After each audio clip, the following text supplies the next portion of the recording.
बाबा साहब को कानून मंत्री के पद से इस्तीफा क्यों देना पड़ा? क्योंकि उन्होंने कहा कि हम तुम्हारी शोषण की व्यवस्था को संस्कृति नहीं मानेंगे, इसको शोषण बोलेंगे।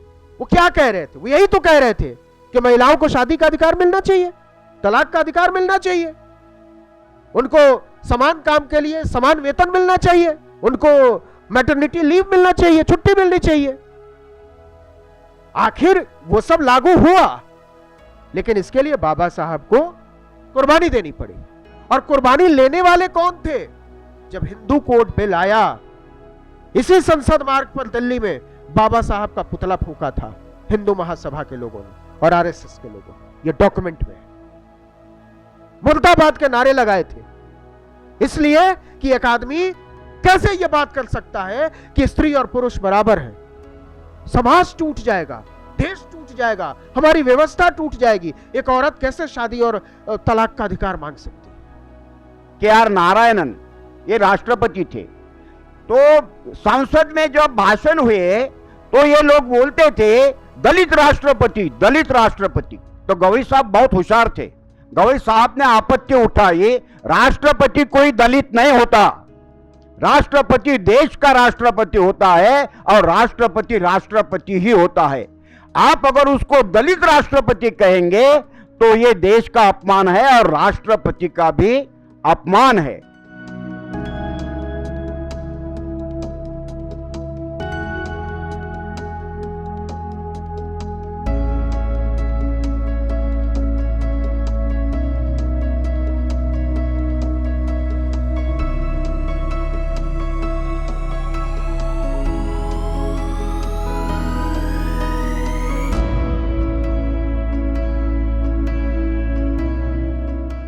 बहुजन नायक मान्यवर कांशीरामजी साहेब सोशल ट्रान्सफॉर्मेशन फाउंडेशन नागपूर यांच्या वतीने बहुजन नायक कांशीरामजी स्मृती व्याख्यानमाला 2025 वर्ष दुसरं आज शनिवार 18 ऑक्टोबर 2025 या ठिकाणी doctor Babasaheb Ambedkar conference hall Urvela colony या ठिकाणी उपस्थित सर्वांचं शब्द सोमनाने हार्दिक हार्दिक स्वागत करतो आहे। या ठिकाणी उपस्थित सर्व पाहुणे मंडळी, मान्यवर, आपल्या सर्वांचे पुन्हा शब्द सोमनाने हार्दिक हार्दिक स्वागत करून पुन्हा एकदा सर्वांना जय भीम, जय भारत, जय संविधान, जय लोकशाही असा गजर करून या कार्यक्रमाला आपण लगेच या ठिकाणी सुरुवात करीत आहोत। आजच्या कार्यक्रमाला नोएडा दिल्ली येथील सुप्रसिद्ध विचारवंत, पत्रकार, राजकीय व सामाजिक विश्लेषक माननीय नवीन कुमार साहेब यांचं या ठिकाणी व्याख्यान आहे। बहुजन नायक कांशीरामजी साहेब सोशल ट्रान्सफॉर्मेशन फाउंडेशनचे मुख्य प्रवर्तक मान्य अशोक भाऊ सरस्वती हे आजच्या या कार्यक्रमाचे अध्यक्ष आहेत। त्याचप्रकारे मान्य ॲडव्होकेट सुषमाताई भड ह्या प्रमुख या ठिकाणी अतिथी आहेत। मी आजच्या कार्यक्रमाचे अध्यक्ष, व्याख्याते, अतिथी तथा बहुजन नायक कांशीराम स्मृती व्याख्यानमाला 2025 या समितीचे अध्यक्ष माननीय ॲडव्होकेट रत्नाकर मेश्राम या सर्वांना या प्रज्ञा मंचावर येण्याची विनंती करतो आहे। या ठिकाणी तरुण मंडळींना विशेषतः असं समोर करून मार्गदर्शक म्हणून मुख्य प्रवर्तक अशोकदादा सरस्वती, त्याचप्रकारे घनश्यामजी धाबर्डे साहेब, त्याचप्रकारे इतरही ज्येष्ठ मंडळी आम्हाला सहकार्य करत आहेत। आणि सामाजिक चळवळ जिवंत ठेवणे आणि महापुरुषांचे विचार जनमानसात पोहोचविणे हा एकमेव उद्देश घेऊन या ठिकाणी मान्यवर कांशीरामजी साहेब स्मृती व्याख्यानमाला या ठिकाणी आयोजित करण्यात आलेली आहे। माननीय बहुजन नायक कांशीराम साहेब सोशल ट्रांसफॉर्मेशन फाउंडेशन नागपूर द्वारा आयोजित बहुजन नायक कांशीराम साहेब स्मृती व्याख्यानमाला वर्ष दुसरे, हे वर्ष दुसरं आहे। फुले शाहू बाबासाहेब आंबेडकर यांच्यानंतर सामाजिक क्रांतीची चळवळ पुढे नेण्यासाठी संपूर्ण जीवन समर्पित करणाऱ्या बहुजन नायक वंदनीय कांशीराम साहेबांच्या स्मृती दिनानिमित्त मागील वर्षीपासून माननीय कांशीरामजी स्मृती व्याख्यानमाला आयोजित करण्यात येत आहे. या स्मृती व्याख्यानमालेचे हे दुसरं वर्ष आहे. या आयोजनाला 100 सदस्य असून आम्ही तरुण मंडळी नेतृत्व करीत आहोत आणि ज्येष्ठ नागरिक असलेले सदस्य आम्हाला मार्गदर्शन आणि मदतसुद्धा करीत असतात. ही संकल्पना या कार्यक्रमाचे मुख्य प्रवर्तक आदरणीय अशोकभाऊ सरस्वती यांची होती. प्राध्यापक घनश्यामजी धाबर्डे, माननीय विश्वनाथजी बांबोडकर, माननीय नंदकिशोरजी दुपारे, माननीय चंद्रशेखरजी शेंडेसाहेब, प्राध्यापक रमेशजी पिशे, साक्यवंशी हरिकिशनदादा हटवार, प्राध्यापक आनंद वासनिक सर यांनी मोलाचं सहकार्य केलं आहे. बंधूंनो, सामाजिक परिवर्तनाची ही चळवळ जिवंत राहिली पाहिजे म्हणून निखळ प्रबोधनासाठी आणि सामाजिक परिवर्तनासाठी मान्यवर कांशीराम साहेबांनी अग्रगामी होते. आजचा विषय हा सामाजिक क्रांतीच्या मार्गातील शत्रू या विषयावर विवेचन करण्यासाठी प्रमुख व्याख्याते माननीय नवीन कुमार, पत्रकार, विचारवंत आणि विश्लेषक, नोएडा, नवी दिल्ली हे आपल्याला लाभलेले आहेत. आणि हा विषयाच्या अनुषंगाने ब्राह्मणवाद आणि भांडवलशाही हे सामाजिक क्रांतीच्या मार्गातील प्रमुख शत्रू आहेत. परंतु हे आपणाला सर्वांनाच माहीत आहे, परंतु आजही बहुजन समाजातील SC ST चे लोक मनोवाद्यांच्या जाळ्यात अडकलेले आहेत. एक प्रकारे तेही सामाजिक क्रांतीच्या मार्गातील शत्रूच आहेत. जो समाज फुलेशिव बाबासाहेबांच्या संघर्षातून आरक्षणाचा लाभार्थी झाला, तेही मनोवाद्यांच्या जाळ्यात फसलेले आपल्याला दिसत नाहीत. जर असे नसते तर आज हा भारत देश प्रबुद्ध भारत असता. आणि म्हणून सामाजिक परिवर्तनाची चळवळ जिवंत ठेवण्यासाठीच या सामाजिक प्रबोधन हे होत राहिले पाहिजे. यासाठीच याकरताच ही व्याख्यानमाला आयोजित केलेली आहे. आणि हे संघटन विशेषतः कांशीराम साहेब सोशल ट्रान्सफॉर्मेशन फाउंडेशन हे जे संघटन नॉन पॉलिटिकल्स, नॉन रिलिजियस हे आहे.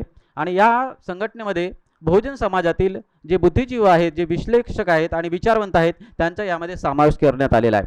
आणि काय होतो की महापुरुषांच्या जयंती आणि स्मृतिदिन साजरे करत असताना आपण फक्त त्यांच्या जयंती आणि त्यानिमित्त त्यांचे विचार मांडण्याचा प्रयत्न करतो. पण होते कसं, जेव्हा माणूस जिवंत असतो महापुरुष, तेव्हा त्यांना एका पर्टिक्युलर जसं साहेबांना BSPची म्हणजे BSPच्याच लोकांनी फक्त जयंती साजरी करायची का? आम्ही त्यांचे मुख्य अनुयायी आहोत, त्यांच्या विचारांची पाहिक आहोत. म्हणून आम्हाला असं वाटलं की आम्ही सुद्धा अशा प्रकारचं फाउंडेशन स्थापन करून माननीय कांशीराम साहेबांच्या नावाने हे नागपूर शहरातील एकमेव संघटन आहे. आणि या माध्यमातून साहेबांच्या जे विषय आहेत, वेगवेगळे विषयाच्या अनुषंगाने या समाजाचं प्रबोधन होत राहिलं पाहिजे, हाच प्रमुख उद्देश ठेवून ह्या सोशल फाउंडेशन, कांशीराम साहेब सोशल फाउंडेशन, ट्रान्सफॉर्मेशन सोशल फाउंडेशनचा हा एकमेव उद्देश आहे. बाबासाहेबांनंतर या बहुजन समाजातल्या लोकांसाठी ज्यांनी खऱ्या अर्थाने ती जी विचाराची, बाबासाहेबांच्या विचाराची जी मशाल आणि ज्योत पेटवत, ज्यांनी खऱ्या अर्थाने तेवत ठेवण्याचं जर काम केलं असेल तर ते आपले बहुजन नायक काशीरामजी यांनी केलेलं आहे. आपल्या सर्वांना माहीत आहे की त्यांचं जो जन्म आहे तो पंजाब इथे रोपड या जिल्ह्यामध्ये, पंजाब राज्यामध्ये झाला. त्यांनी बहुजन नायक, साप्ताहिक, बहुजन संघटक हे साप्ताहिक, नंतर त्यांनी दलित शोषित संघर्ष समिती, बहुजन समाज पार्टी, बामसेफ अशा अनेक बाबी म्हणजे समाजाच्या समोर एक खऱ्या अर्थाने निर्माण करणं हे खूप म्हणजे सामान्य माणसाचं किंवा सामान्य कार्यकर्त्याचं काम नाही. म्हणजे एक डिफेन्स सर्व्हिसमध्ये काम करणारा कर्मचारी त्याच्या खऱ्या अर्थाने त्यांच्या कार्यालयामध्ये ज्या दलित कर्मचाऱ्यावरती अन्याय अत्याचार झाल्यामुळं तो पेटून उठतो आणि तो खऱ्या अर्थाने त्यांच्या आयुष्याला ट्रिगर पॉईंट ठरतो, तिथून त्यांची वाटचाल सुरू होते. त्याच्यानंतर त्यांनी ते अविवाहित राहिले, त्यांनी स्वतःच्या घराचा त्याग केला. आणि इतकंच नव्हे तर त्यांनी दिलेले जे नारे आहे ते नारे अजरामर झालेले आहे. म्हणजे आजही जे बाबासाहेबांनी जे म्हटलं होतं की तुम्ही शासनकर्ती जमात बना, आणि त्या टॅगलाईनवर खऱ्या अर्थाने काम जर कोणी केलं असेल ते महामानव, महानायक काशीरामजी यांनी केलं. खऱ्या अर्थाने शासनकर्ती जमात त्यांनी खऱ्या अर्थाने निर्माण, उत्तर प्रदेशामध्ये आपल्याला माहीत आहे की त्यांनी बहुजन समाज पार्टी निर्माण करून स्वतःच्या पक्षाच्या मायावती यांना मुख्यमंत्री केलं. त्याच्यानंतर ते स्वतः खासदार झाले. म्हणजे स्वतः सायकलवर फिरून एक गरीब परिस्थितीतून त्या माणसाने सत्ता काबीज करण्याचं, त्यांनी जे बाबासाहेबांनी जे स्वप्न पाहिलं होतं ते पूर्ण करण्याचं काम काशीरामजी यांनी केलेलं आहे.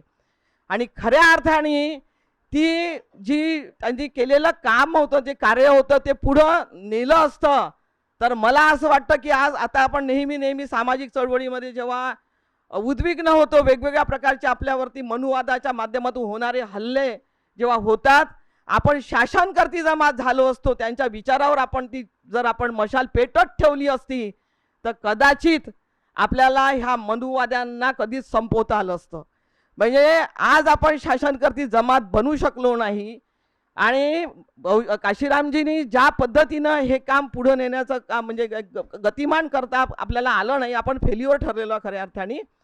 आणि म्हणूनही आज त्यांच्या विचारांची जी गरज आहे की आपण आपला पक्ष निर्माण करून या देशामध्ये जे काही षडयंत्र होतात आहे लोकशाही आणि संविधान संपवण्याचे, तेव्हाच आपण हाणून पाडू शकतो जेव्हा आपण सत्तेत असू. आणि त्या तोपर्यंत म्हणजे म्हणून काशीरामजींचे जे नारे होते की वोट हमारा राज तुम्हारा नहीं चलेगा नहीं चलेगा, सायकलवर अशा पद्धतीचे नारे देऊन सगळ्या गावखेड्यामध्ये लोकांना त्यांच्या मनामध्ये त्यांच्या मेंदूमध्ये रुजवणारा हा माणूस जेव्हा या विचाराने तसंच दुसरं त्यांचं एक म्हणजे वाक्य होतं की जिसकी जितनी संख्या भारी उसनी उतनी भागीदारी, म्हणजे त्याची हिस्सेदारी त्याला मिळालीच पाहिजे. मार्मिक त्यांचे हे सगळे स्लोगन आहे. म्हणजे या देशामध्ये 85% बहुजन असताना तुमच्यावरती ब्राह्मण बनिया अशा पद्धतीचे लोक राज्य करतात आणि आपण मात्र 85% असूनही म्हणजे जे बाबासाहेबांनी जे मूल्य रुजवलं होतं, जे संविधानाच्या माध्यमातून कुठलाही संघर्ष न करता कुठलंही आंदोलन न करता आपल्याला मतदानाचा एक अमूल्य अधिकार मिळाला.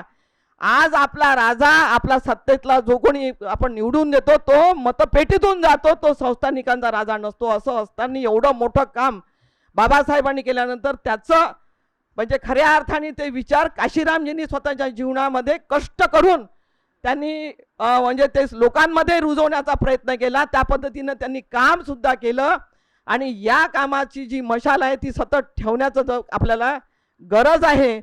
आणि या माध्यमातूनच खऱ्या अर्थाने आपण जे बहुजन लोक आहे यांनी सर्वांनी एकत्रित होऊन जे बाबासाहेबांनी म्हटलं होतं की शिका, संघटित व्हा, संघर्ष करा, म्हणजे आपल्याला संघटित होऊन आपण शिक्षण तर घेतलं, शिक्षण घेऊनही आज परिस्थिती आपल्या सगळी हाताच्या बाहेर चाललेली आहे. शिक्षण संपवण्याचे षडयंत्र तुम्हाला माहिती आहे की या देशामध्ये चालू आहे वेगवेगळ्या खाजगीकरणाच्या माध्यमातून वेगवेगळ्या पद्धतीने. म्हणून आज आपण जर जागृत झालो नाही, एकत्रित झालो नाही, संघटित झालो नाही तर आपला संघर्ष करणं सुद्धा कठीण आहे. म्हणजे संघर्षासाठी तयार व्हायला आपल्याला संघटित होणं गरजेचं आहे. याच टॅगलाईनवरती काशीरामजींचं या कार्य हे अतिशय ऐतिहासिक, मौलिक आणि महत्त्वाचं आहे. आणि ते समजून घेऊन आपल्याला खऱ्या अर्थाने त्यांना जर आपण त्या टॅगलाईनवर काम केलं की आम्ही शासनकर्ती जमात बनलो पाहिजे, ती खऱ्या अर्थाने त्यांना आदरांजली ठरणार आहे.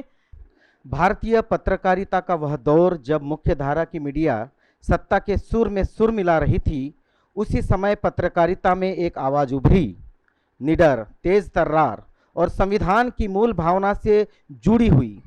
ये आवाज़ थी नवीन कुमार जी की.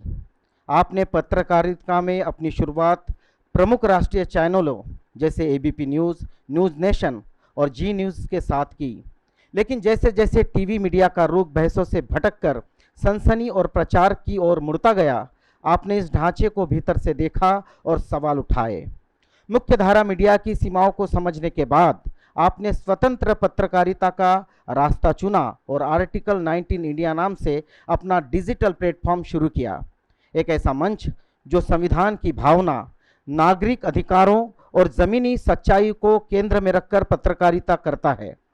आपकी पत्रकारिता की खासियत है निर्भीक प्रश्न, तथ्यों पर आधारित विश्लेषण और दलित, वंचित व हाशिए पर खड़े समाज की आवाज़ को बुलंद करना.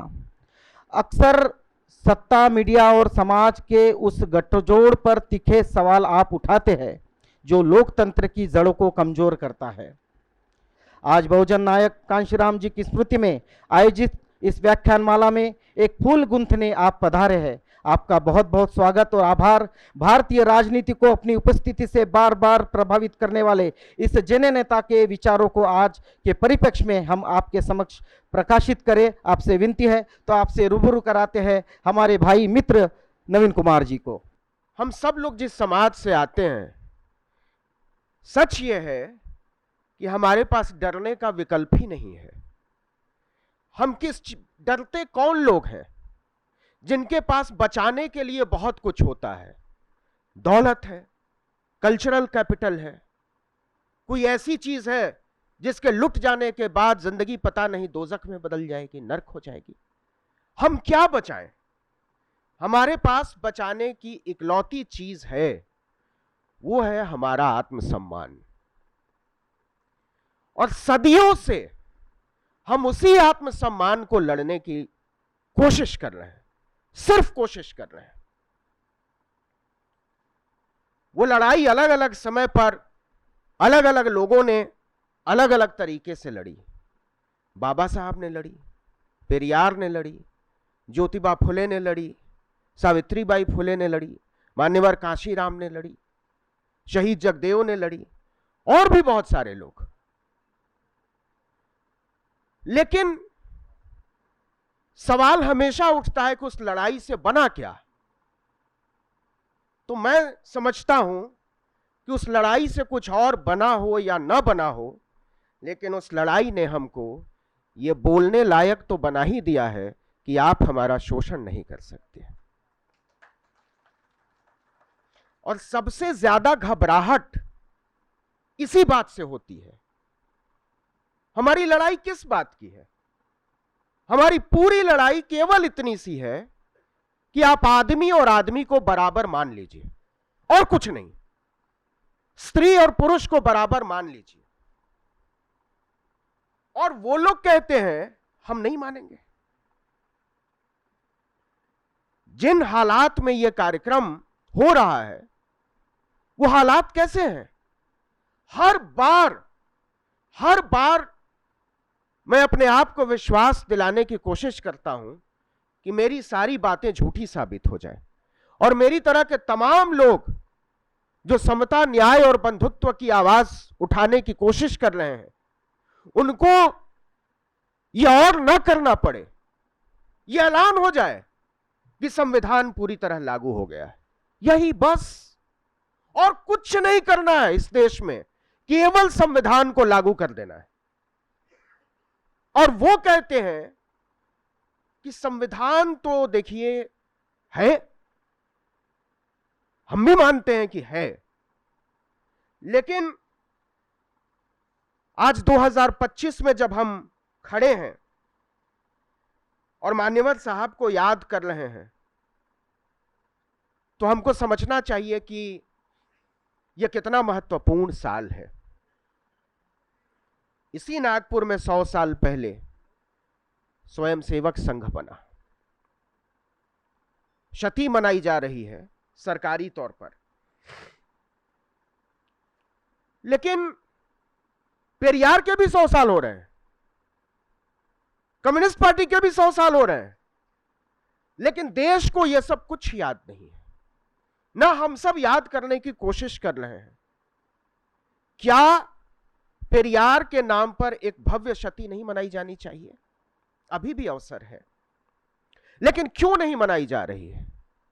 और कौन लोग हैं जो हमारी स्मृतियों से पेरियार को मिटा देना चाहते हैं, मान्यवर कांशीराम को मिटा देना चाहते हैं, बाबा साहब को मिटा देना चाहते हैं? आपको हैरानी होगी, आपको अजीब लग रहा होगा कि मैं कैसी बातें कर रहा हूं। बाबा साहब को मिटा देना चाहते हैं? बाबा साहब मिटने वाले हैं क्या?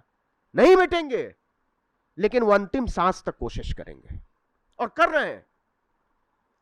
कुछ घटनाएं हुई हैं पिछले कुछ समय में, और उन घटनाओं को दरकिनार नहीं किया जा सकता है। और आज ये सोचने पर हम मजबूर हैं कि आज से 150 साल पहले लगभग बाबा साहब ने जिन चीजों को झेला, क्या आज की परिस्थितियां उससे बदल गई हैं? उन्होंने अनटचेबल कहा था, अछूत कहा था, उसको गांधी ने हरिजन कहा। बाद में वो दलित हुआ और फिर शेड्यूल कास्ट हुआ। तो इतने शाब्दिक बदलावों में क्या मनुष्य का जीवन भी बदला? मैं सिर्फ मनुष्य कह रहा हूं, क्योंकि हमारी पूरी लड़ाई मनुष्य माने जाने की लड़ाई है। पिछले 15 दिन में कम से कम 3 ऐसी घटनाएं हुई हैं जिससे पता चलता है कि बाबा साहब ने जो झेला था और आज का दलित, आदिवासी, पिछड़े समुदाय का व्यक्ति जो झेल रहा है, उन दोनों में कोई बुनियादी अंतर नहीं है। रत्ती भर का भी अंतर नहीं आया, सिवाय इसके कि आज हम कह पा रहे हैं बाबा साहब की वजह से कि हां यह अन्याय है। दमोह में 16 अक्टूबर को पुरुषोत्तम कुशवाहा के मुंह में अनुज पांडे पानी डालता है, और वो पानी कौन सा होता है? उसके पैर का धुला हुआ पानी। और अनुज पांडे कौन है? वो शराब तस्कर है वहां का, जिसको पुलिस ने गिरफ्तार किया था। उसके बाद एक घटना होती है, उसके ठीक अगले दिन रायबरेली में 2 अक्टूबर की बात है, गांधी जयंती की बात है, 2 अक्टूबर को उस दिन हरिओम वाल्मीकि के मुंह में पेशाब किया जाता है।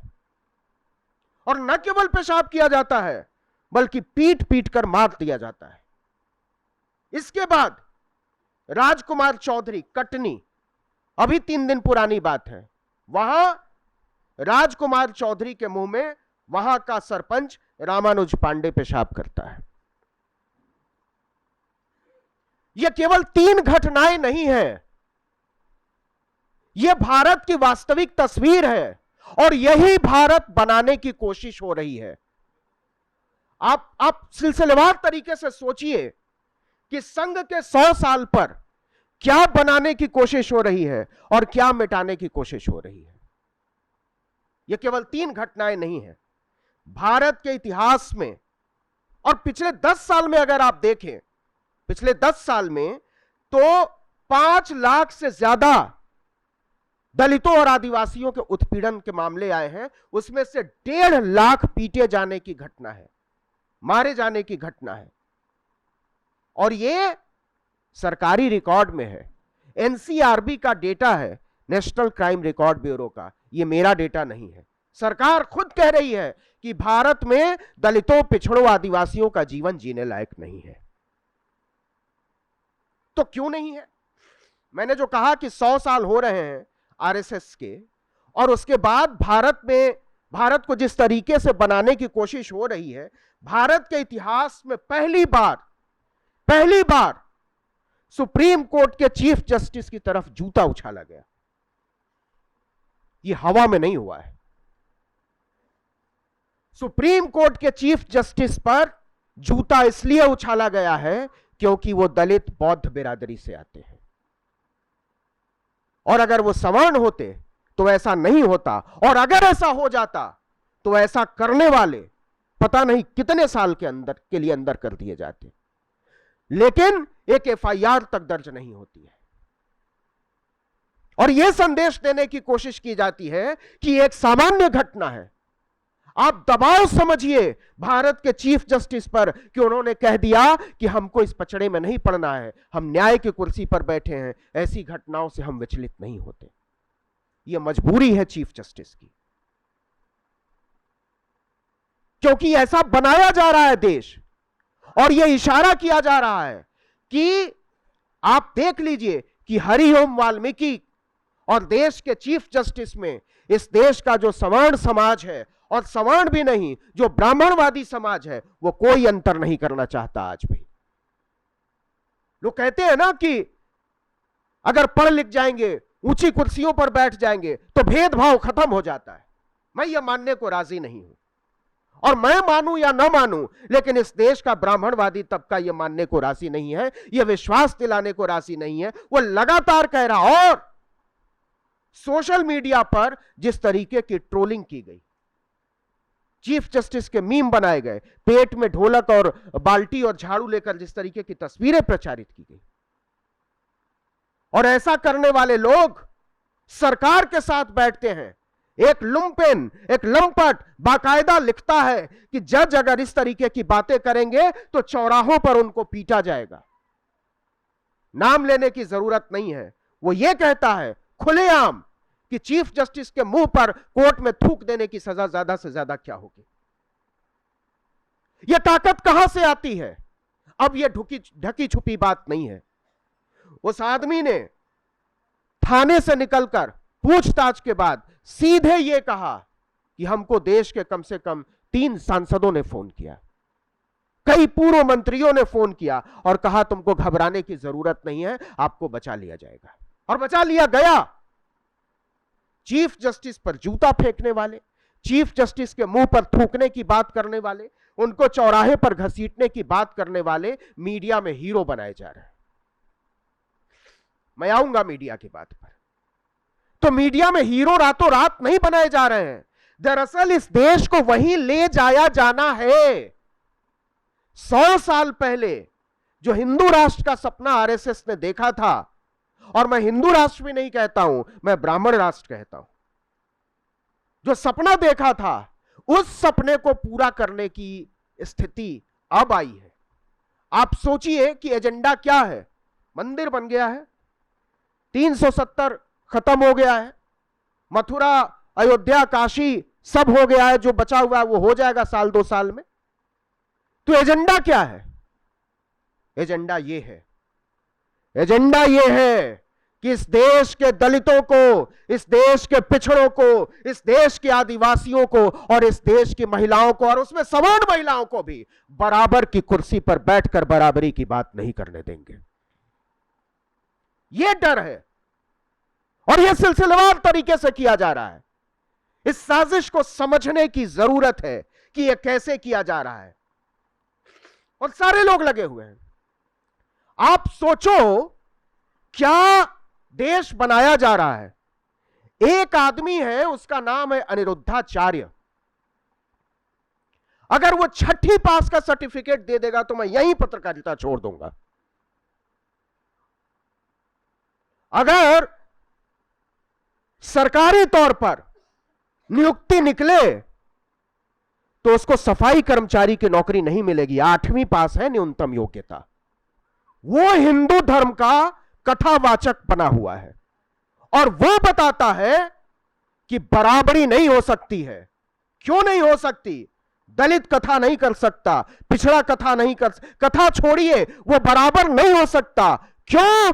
क्योंकि वो कहता है कि गीदड़ के पेट से गीदड़ पैदा होता है, शेर के पेट से शेर पैदा होता है। ऐसे तमाम बाबाओं को जो सरेआम बैठकर धर्म की व्याख्या करते हुए हमारी औरतों को गाली देते हैं, ऐसे बाबाओं की जगह समंदर है। इनको फेंकना पड़ेगा समंदर में। एक और बाबा है धीरेन्द्र शास्त्री, वो कहता है मैं हिंदू राष्ट्र के लिए मरा जा रहा हूं। वो भी 5वीं पास है, पता नहीं 5वीं भी पास है कि नहीं। ये सारे कथावाचक बने फिरते हैं और सब हिंदू राष्ट्र की बात करते हैं। मैं इसलिए चेतावनी देना चाहता हूं, इन बाबाओं का जिक्र इसलिए जरूरी है कि जैसे ही ये हिंदू राष्ट्र की बात करते हैं उसी समय संविधान खत्म, हिंदू राष्ट्र की बुनियाद ही संविधान को खत्म करके बनेगी। और संविधान को खत्म करना मतलब बाबा साहब को खत्म करना, मान्यवर काशीराम को खत्म करना फूले पेरियार को। ये हमारा देश एक कोलैप्स की तरह जा रहा है, एक ऐसी दिशा में ले जाया जा रहा है जहां से लौटना शायद मुश्किल होगा। इसलिए मैं कुछ चेतावनी भी देना चाहता हूं, क्योंकि इसको हमको समझना पड़ेगा। इसलिए समझना पड़ेगा कि पूरी वैचारिकी को किनारे लगाकर, ठिकाने लगाकर जो मूर्ति हमारे सामने देश की रखी जा रही है, उस मूर्ति के आगे दलितों, पिछड़ों, आदिवासियों और औरतों की जगह सिर्फ जमीन के नीचे होगी। और यह होगा कैसे? यह होगा तब जब हमारी तरह के लोगों को बोलने लायक नहीं छोड़ा जाएगा और आपकी तरह के लोगों को सुनने लायक नहीं छोड़ा जाएगा। और यह कैसे होगा? यह बहुत आसान है। आसान तब है जब आप वैचारिकता को खत्म करते हैं, जब आप सोच समझ को खत्म करते हैं, जब आप एक व्यक्ति को इस लायक बना देते। आपको पता है आज देश में हालात क्या है? आप बात करिए लोगों से, लोगों को लगता है कि हम जिंदा हैं, यही बड़ी चीज है। काम नहीं है लोगों के पास, एडमिशन नहीं मिल रहा, ऊंची ऊंची डिग्री लेकर बेरोजगार घूम रहे हैं हमारे नौजवान। और क्यों घूम रहे हैं? इसलिए कि सरकार की नीयत नहीं है कि उनको नॉलेज सिस्टम में और वर्किंग क्लास सिस्टम में डाला जाए, क्योंकि जैसे ही उसके हाथ में कलम, किताब, कॉपी, सोच आएगी, वो आपके इशारों पर नाचना छोड़ देगा। और इस देश का नौजवान इस देश के सत्ताधारी तबके के इशारे पर नाचना बंद न कर दे, इसलिए एजुकेशन को खत्म करो। मान्यवर कांशीराम क्या कहते थे? वो कहते थे केवल सामाजिक न्याय नहीं चाहिए, हमको सामाजिक परिवर्तन चाहिए। तो सामाजिक परिवर्तन ना हो, इसकी कोशिश के लिए पूरा सिस्टम झोंक दिया गया है। इस तरीके से व्यवस्था तैयार की जा रही है कि हम सामाजिक परिवर्तन की बात तक करना बंद कर दें। और सामाजिक परिवर्तन की बात करना हम बंद करेंगे कैसे? देखिए, एक बड़ी साफ है। अक्सर लोग बात करते हैं आइडिया ऑफ इंडिया की, भारत के विचार की। तो दिल्ली में मैं अभी एक कार्यक्रम में था जहां आइडिया ऑफ इंडिया की बात कर रहे थे, और वहां सब लोग कह रहे थे कि जब मैं मंच पे था तो मैंने कहा कि देखिए, और वो कथित तौर पर प्रगतिशील लोग थे, सोच समझ वाले, ऐसा उनका दावा था। मैंने कहा कि, और उनको मैंने पहले चेतावनी दी थी कि देखिए मुझे बोलने के लिए मत बुलाइए, आप बुलाएंगे तो फंस जाएंगे, क्योंकि आप सुन नहीं पाएंगे। और वही हुआ। बीच में ही उन्होंने कह दिया कि प्लीज कंक्लूड। मैंने कोई ऐसी बात नहीं की थी जो संविधान के दायरे से बाहर। मैंने यही कहा कि ठीक है, पहले यह तय करो कि आइडिया ऑफ इंडिया की बात करनी है या आइडिया ऑफ इंडिया पर बात करने का ढोंग करना है। ढोंग करना है तो उसके लिए मैं फिट आदमी नहीं हूं। आइडिया ऑफ इंडिया की बात करनी है तब मैं आपको कुछ बातें बता सकता हूं। आइडिया ऑफ इंडिया पर इसलिए यहां बात नहीं हो सकती, ये वहां मैंने कहा कि मंच पर छोड़ दीजिए, पूरे हॉल में भी एक स्त्री नहीं थी, कोई दलित नहीं, कोई पिछड़ा नहीं, कोई आदिवासी नहीं। हमने बोला ये कौन सा आइडिया ऑफ इंडिया हम लोग डिस्कस कर रहे हैं? तो फिर तो मोहन भागवत कह ही रहे हैं कि हमारा आइडिया ऑफ इंडिया चला दो, और नरेंद्र मोदी कह रहे हैं कि हमको तो 15-20 करोड़ लोगों ने वोट किया है, हम सबके बदले में सोच लेंगे। तो ये आइडिया ऑफ इंडिया चलेगा क्या? इस लोकतंत्र के ढांचे में ये आइडिया ऑफ इंडिया आने वाला है। हमने कहा नहीं, आइडिया ऑफ इंडिया मत करो, आइडिया ऑफ कॉन्स्टिट्यूशन चलेगा। आइडिया ऑफ इंडिया आपका अलग हो सकता है, मेरा अलग हो सकता है, ताई का अलग हो सकता है, आइडिया ऑफ कॉन्स्टिट्यूशन अलग अलग नहीं हो सकता है। एकदम अक्षर सह उसको लागू कर दो, कोई इधर उधर की बात नहीं, संविधान को बस लागू कर दो। तो घबराहट, ये जो जार्गन्स गढ़े जाते हैं ना, उसमें हमको जो झोंकने की कोशिश होती है, उसमें फंसना नहीं है। तो आइडिया ऑफ कॉन्स्टिट्यूशन को धराशायी किया जा रहा है।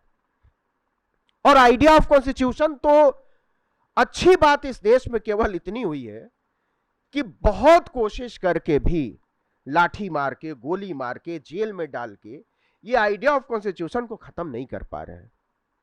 जब ये कहते हैं ना कि अर्बन नक्सल या आतंकवादी या देशद्रोही, ये मुझे हमेशा लगता था कि ये सब फर्जी चीजें हैं। इनका निशाना ये है ही नहीं, इनका निशाना है बाबा साहब। इनको बाबा साहब को मिटाना है और बुद्ध को खत्म करना है। लेकिन ये डरते हैं, ये इतने भी साहसी नहीं है जो सीधे तौर पर कहें कि हमको संविधान खत्म करना है, बाबा साहब को खत्म करना है और बुद्ध का हम नाम नहीं लेंगे।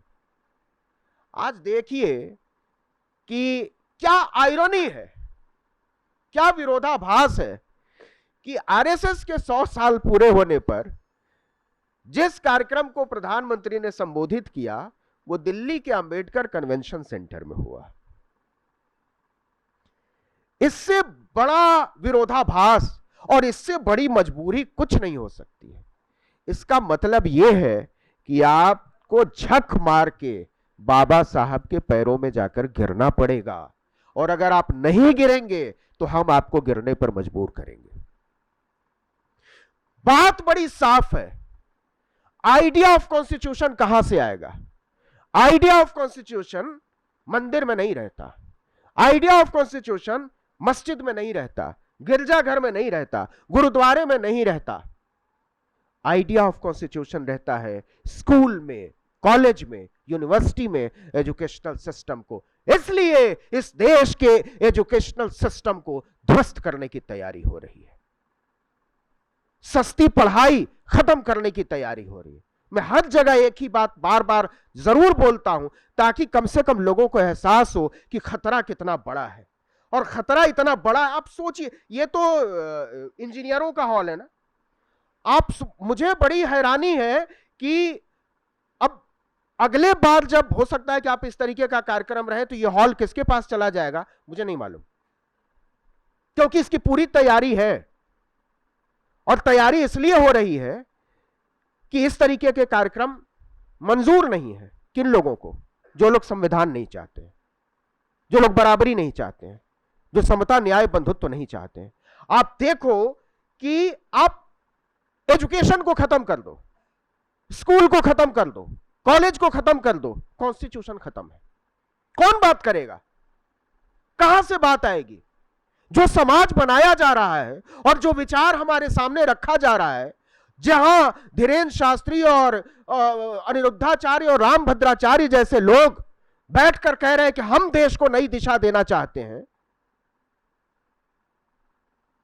तो यही दिशा मिलेगी। खतरा कितना बड़ा, इसको ऐसे समझिए कि पिछले 10 साल में कम से कम 90,000 स्कूल बंद हो चुके हैं इस देश में। 90,000 सरकारी स्कूल बंद हो चुके हैं। उन स्कूलों में कौन से बच्चे पढ़ते हैं? किस तबके के बच्चे पढ़ते हैं? उनके माता पिता क्या करते हैं? क्या वो एजुकेशन को खरीद सकते हैं?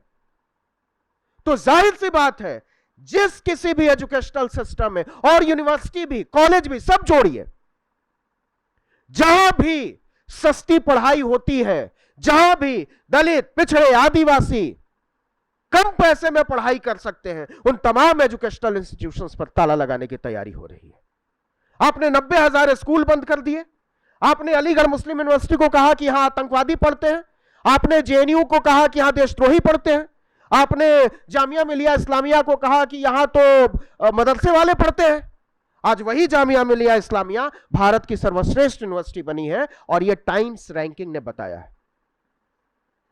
तो अगर जो मॉडल सरकार पेश कर रही है, अभी मंजूरी दी है ना सरकार ने कि विदेशी जो यूनिवर्सिटीज है वो भारत में अपने कैंपस खोल सकती है, वहां कौन लोग पढ़ेंगे? और अभी भी जो भारत में प्राइवेट इंस्टीट्यूट्स हैं वहां कौन लोग पढ़ते हैं? किस तबके की बात करते हैं? कहां के बच्चे पढ़ते हैं? इसका सर्वे होना चाहिए।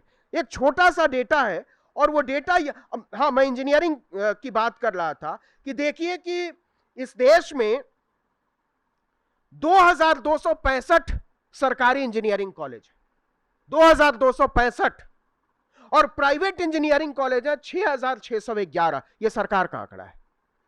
कहां 2000, कहां 6000। इसी तरीके से सरकारी मेडिकल कॉलेजेस में पढ़ते हैं 59,000 बच्चे, और प्राइवेट मेडिकल कॉलेजेस में भी पढ़ते हैं 60,000 बच्चे। मतलब इस देश को इस तरह से बनाया जा रहा है कि केवल अमीर लोग पढ़ेंगे, केवल अमीर लोग नौकरी करेंगे, केवल अमीर लोग ऊंची कुर्सियों पर बैठेंगे और वही राज करेंगे। दलितों को, पिछड़ों को, आदिवासियों को न स्कूल जाने दो, न कॉलेज जाने दो, न हायर एजुकेशन सिस्टम में शामिल होने दो। आप जिंदगी भर उनसे जूठे बर्तन धुलवा सकते हैं, उनसे फोकट में हजामत करवा सकते हैं, मालिश और बेगार करा सकते हैं। इसलिए इस देश को फिर से मनु की व्यवस्था पर ले जाए जाने की तैयारी हो रही है। इसलिए इस देश में इतने सारे बाबाओं की फौज उतारी गई है। इसलिए इस देश के बड़े बड़े नेता कह रहे हैं कि हमको मनु की व्यवस्था चाहिए। इसलिए ये इस देश के सोशल मीडिया इन्फ्लुएंसर्स कह रहे हैं कि हम चीफ जस्टिस को जूते मारेंगे और सड़क पर घसीटेंगे, मैं आपको आगाह करना चाहता हूं कि इस देश के एजुकेशनल सिस्टम को, इस देश के हायर एजुकेशन को, इस देश के स्कूलों पर जो ताला लगाने की तैयारी चल रही है, उसके खिलाफ सड़कों पर उतरने की तैयारी करनी चाहिए। हमको यह मांग करनी चाहिए कि इस देश में जितने भी प्राइवेट इंस्टीट्यूशंस हैं, उनकी फीस सरकारी इंस्टीट्यूशंस के बराबर करनी पड़ेगी, और नहीं तो इस देश की सरकार को गारंटी देनी पड़ेगी कि दलितों की, पिछड़ों की, आदिवासियों की बेटियों की फीस सरकार भरेगी, सरकार भरेगी। और अगर सरकार नहीं भरेगी तो ऐसे तमाम प्राइवेट एजुकेशनल इंस्टीट्यूशंस के फाटक तोड़ दिए जाने चाहिए। साथियों, हमने कांशीराम साहब के स्मृति में इस व्याख्यान माला का गए साल से शुरुआत इसको किया हमने।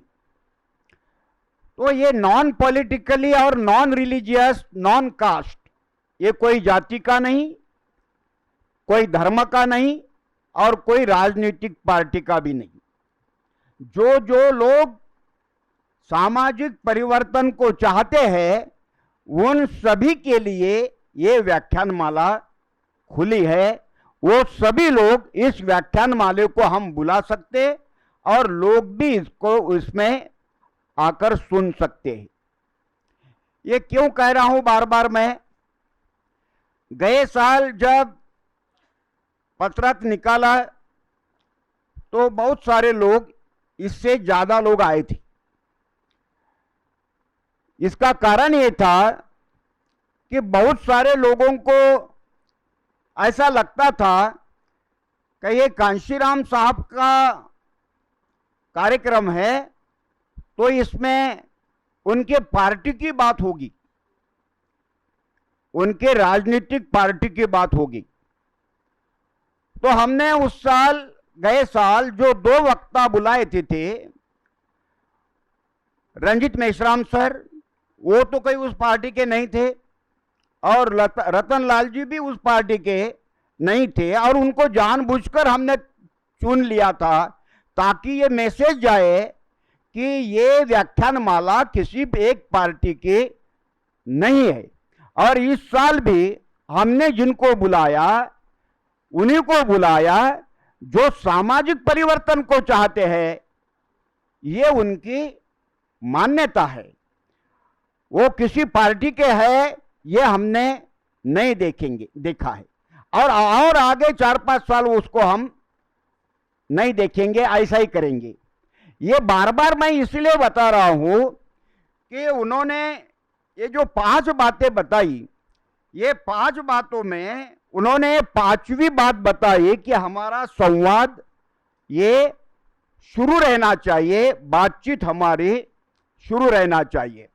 जो कांशीराम साहब के मूवमेंट में काम कर रहे हैं, क्या वो बातचीत चालू रख रहे हैं? क्या वो उनका संवाद चालू है? अगर संवाद बंद हो गया तो सामाजिक परिवर्तन की बात भी खत्म हो जाती है। ये मैं बताना चाहता हूं। ये पार्टी में जो लोग हैं उतने ही लोग सामाजिक परिवर्तन के पक्षधर है, ऐसी बात नहीं है। तो सामाजिक परिवर्तन को चाहने वाले अलग अलग धर्म में और अलग अलग जाति बिरादरी में भी वो लोग हैं। तो उनको एक जगह लाने का हमारे पास क्या प्लेटफॉर्म है? हमारे पास ऐसा नॉन पॉलिटिकल और नॉन रिलीजियस ऐसा कोई प्लेटफॉर्म नहीं है, और इसीलिए हमने इस प्लेटफॉर्म को बनाया ताकि किसी भी पार्टी में और किसी भी जाति धर्म में जो लोग हैं वो सामाजिक परिवर्तन की बात करने के लिए यहाँ पे आएंगे। ये मंच उसी के लिए खुला रहेगा। नवीन जी ने बहुत सारी बातें कही है और वो आपको, आपके दिल को वो भाई भी है। उन्होंने जो कहा कि छल को आप भूलो मत, छल को आप भूलो मत। इसका मतलब क्या है? बाबा साहब का एक वाक्य था, self respect is more than material gain. Material gain से सेल्फ रिस्पेक्ट ये ज्यादा इंपॉर्टेंट होता है, आत्मसम्मान ज्यादा महत्वपूर्ण होता है। और जो लोग आत्मसम्मान को खो देते हैं वो जल्दी भूल जाते हैं कि हमारे गले में मटका था और हमारे कमर में झाड़ू बांधा हुआ था। वो भूल गए। जो लोग भूल गए वो बीजेपी के पास में गए। जो लोग ये बात भूल गए वो हमारे शेर लोग, दाढ़ी वाले लोग, ये तो उनके पास में, उनके बगल में बैठे हैं, उनके बगल में बैठे हैं। और ये जो भूलने वाले लोग हैं वो हमारे जैसे छोटे छोटे लोग भी ऐसे हैं, वो भी इस बात को भूलने लगे हैं, तो उनकी चाटुगिरी करने में भी लगे हुए हैं। तो उन्होंने कहा कि ये छल को आप भूलो मत। इसका मतलब यह है कि अगर आप छल को आप भूल जाओगे तो आपकी जो आंदोलन करने की, लड़ाई करने की जो ताकत है वो ताकत को आप खो डालोगे, उसको आप खत्म करोगे। तो ये जो वामन दादा कर्नाटक का मराठी में एक बड़ा अच्छा दो शब्द है, वो कहते थे, मला चीड येत नाही हाच माझा गुन्हा, सांगा दोष देऊ कुणा, सांगा दोष देऊ कुणा। मुझे अगर गुस्सा नहीं आता तो ये मेरा गुनाह है, ये इसका जिम्मेवार मैं हूं, मैं किसी को उसका दोष नहीं दे सकता।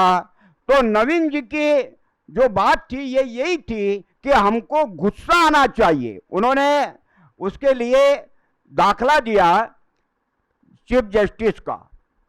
वो चीफ जस्टिस के व्यक्तिगत मोह में मैं नहीं हूं। चीफ जस्टिस का व्यक्तिगत रवैया जो था उसके पक्ष में मैं नहीं हूं, मैं उनके विरोध में हूं, क्योंकि उन्होंने लड़ने से इनकार कर दिया और लड़ने से वो पीछे हट गए।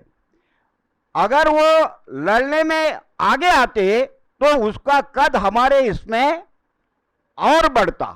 लेकिन हम जो रास्ते पर उतरे, हमने जो रास्ते पर लड़ाई की उस दिन, तो ये लड़ाई हमने सरन्यायाधीश के लिए की, न्यायालय के लिए की। और ये न्यायाधीश ये दलित आदमी था, इसीलिए उन लोगों की हिम्मत हुई है। उन्होंने बहुत सारे बातें बताई है।